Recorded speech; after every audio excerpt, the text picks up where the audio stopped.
Hello there. Congratulations to all involved in bringing this international summit for peace in Ukraine together at a time when we've been warned of a further escalation of the violence of war. And we thank you for inviting IPAN to be one of the voices for peace. The Independent and Peaceful Australia Network, or IPAN, is a network of organisations around the Australian community, faith, peace groups, trade unions, and concerned individuals. We aim to build public dialogue and pressure for change to a truly independent foreign policy for Australia, one in which our government plays a positive role in solving international conflicts peacefully.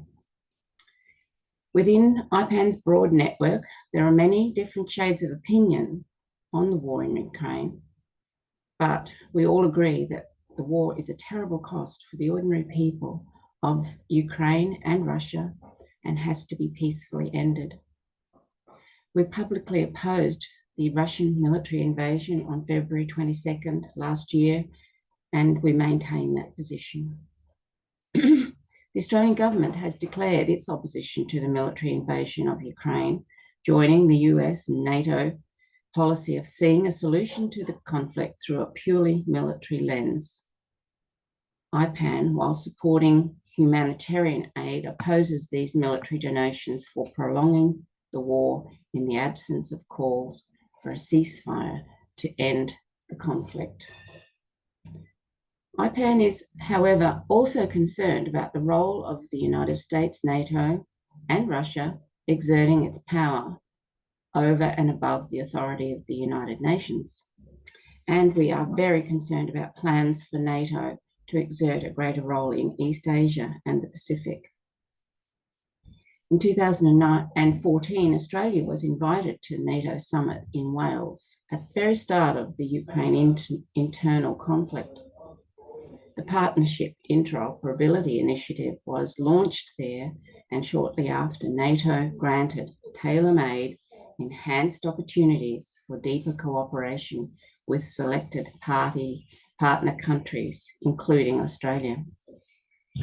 The AUKUS agreement, which most of you will know about, further enmeshes Australia in the US military conglomerate, supporting US ambition to hold on to its empire.